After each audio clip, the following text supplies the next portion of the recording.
Grandma, can I have $10 for my allowance today? My front door swings open, and my 6-year-old granddaughter burst in with a smile on her face. Oh, Emma, you're here again. My voice is usually somber for talking to a grandchild, but it's understandable. Emma has been coming over for money 5 days in a row now. I had just returned from living abroad for 10 years, and Emma, who had only seen pictures of me as a baby, came to visit. I was initially thrilled to meet her, but her daily visits asking for money started to bother me. I called my son's house multiple times. Finally, I got a hold of my daughter-in-law and can't help but raise my voice. What kind of values are you teaching your child? She comes over every day asking for money. What are you talking about? I'm even more puzzled by my daughter-in-law's confused response. And then I'm shocked by the truth she reveals. I moved abroad when I was 50 due to my husband's job. At the time, we left our college-age son in New York and moved to another country. Eventually, he got a job, got married, and had a child 6 years ago. When we saw the baby pictures, we were so thrilled that we sent a ton of diapers, much to our son's dismay. After 10 years abroad, we decided to move back to New York upon my husband's retirement.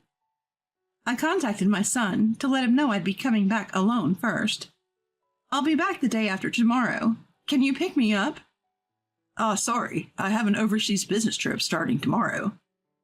Oh, we'll just miss each other. That's too bad. I was excited about my life back in New York, even though I wouldn't see my son right away. Our house, located in a prime area, was too big to maintain, so my son and his wife didn't want to live there. We had it regularly cleaned by a service. 2 days after returning, a little girl suddenly visits. Hello, Grandma. Huh? Nice to meet you. I'm Emma. Could you be my granddaughter, Emma? The girl, who somewhat resembles my son, answers yes, and shows me a picture of her and my son. What I saw in the photo was my son smiling and leaning on each other's shoulders, and Emma in front of me. Oh, Mark has aged. I can't help but smile at the sight of my slightly chubby son. Do you always carry this photo? No, Mom told me to show it to you when I met you. I suddenly realize Emma seems to be alone. How did you get here? Mark, your dad is on a business trip, right? Yeah, but my mom dropped me off nearby. She said she had to go shopping and told me to stay here. Emma is only 6 years old. I can't imagine letting a child this age walk alone in New York. But looking at my innocent granddaughter's face, I can't help but smile. Do you want a snack, Emma? Yeah, yay! I give her some snacks and juice, and she happily munches away. We spend the afternoon playing puzzles, and before I know it, it's evening. I'm preparing some cookies to send her home with when I hear, "Bye, Grandma," and she's gone in a flash. I try to follow her, but she's already out of sight, and I don't have my daughter-in-law's phone number. I call their home that night, but no one answers. I'm worried, but the next day Emma shows up again. Geez, Grandma, you had me worried. Why did you leave so suddenly? Mom came to pick me up nearby, so it's all good. Looking at my cheerful granddaughter, I wonder if I'm just being overprotective. Emma spent the day at my house again and left on her own, saying, "Mom is waiting for me nearby." I call home, but my daughter-in-law doesn't answer, yet Emma keeps showing up every day. After this happens for 2 days, I start to find it suspicious. Then Emma says something unexpected. "Grandma, I want an allowance." An allowance? Yeah, give me $5. I'm surprised by the sudden request, but I think maybe it's a child's privilege to ask for money so straightforwardly. So I hand her $5 with a smile. However, from that day on, Emma starts asking for money every time she opens her mouth. And the amount she asks for keeps increasing. $10, $20, day by day. Do you want to buy something? If so, I can buy it for you. No, I just want the money. I want to give it to her, but I can't just hand it over without reason. Why do you want the money? I just want it. But you shouldn't just take money from people. Why not? You're rich, right? Mom told me you have lots of money, so I can get as much allowance as I want. What? Mom said that. Emma repeats, Give it to me, with sparkling eyes. One day, when I firmly said no, I found some bills missing from my wallet. I wanted to call Mark, but unfortunately he's still on an overseas business trip. After calling my son's house several times, my daughter-in-law finally answers. Oh, mother-in-law, long time no see. Sorry, I heard you were back, but things have been hectic. I don't care about that. What are you teaching your child? Emma comes over every day asking for money. Our Emma? What are you talking about? When I confront her saying, Don't pretend you don't know, she replies with unexpected words. Emma can't go to your house. What are you talking about? She's here right now. My daughter is in the hospital. What? According to my daughter-in-law, Emma has been frail since birth and has been in and out of hospitals. The reason I only received baby pictures while I was abroad was that they didn't want to worry me with her frail appearance. The reason I couldn't reach my daughter-in-law was that she was at the hospital where Emma was admitted. After she hung up saying, I have to go to the hospital now, I was stunned for a while. Who is this Emma who came to my house today? Calling me Grandma and carrying a photo of her and Mark? Emma, will you answer Grandma's question? Yeah, sure. What? What's your dad's name? Mark. And your mom's name? Betty. I frown at this point.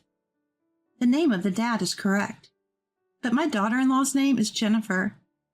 I asked a few more questions, and there are slight discrepancies in all her answers.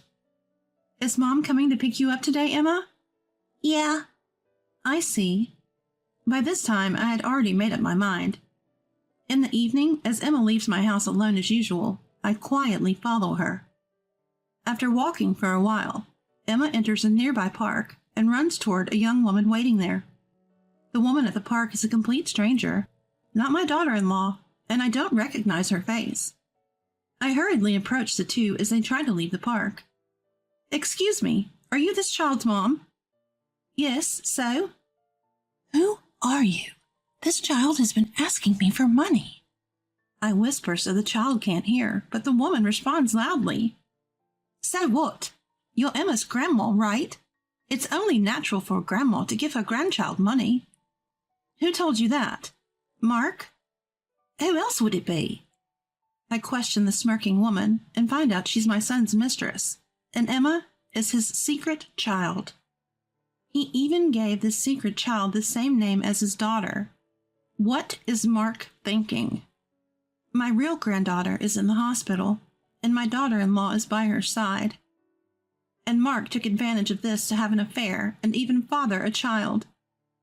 I feel dizzy from the shock. We need to have a serious talk. What, you're going to lecture me? It's not his fault. He won't leave his wife. So you're extorting money from me because... Exactly. I need to get something out of this, but if he says he'll divorce, I'll stop. I'm still furious at Betty's arrogance, but I propose that we'll have a proper discussion when Mark returns from his overseas trip. She reluctantly agrees. 3 days later, I confirm Mark has returned and invite him to dinner at our house. Waiting for Mark, who enters the living room loosening his tie. Me, my daughter-in-law Jennifer, and his mistress Betty. What's going on? That's what Jennifer and I want to know. Mark is surprised, but I have no intention of letting up.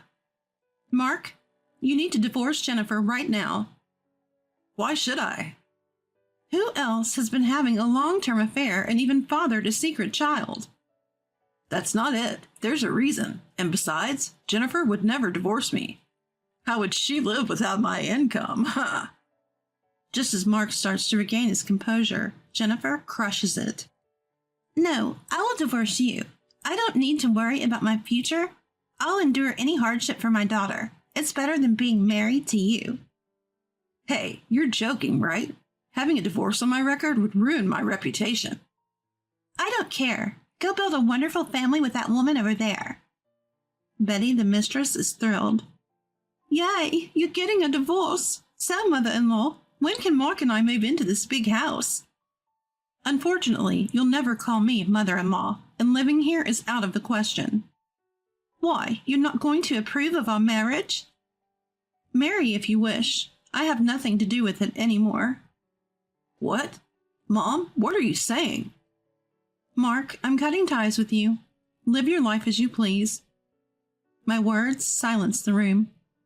Everyone in the room looks shocked. A few seconds later, Betty breaks the silence with a scream. Ah!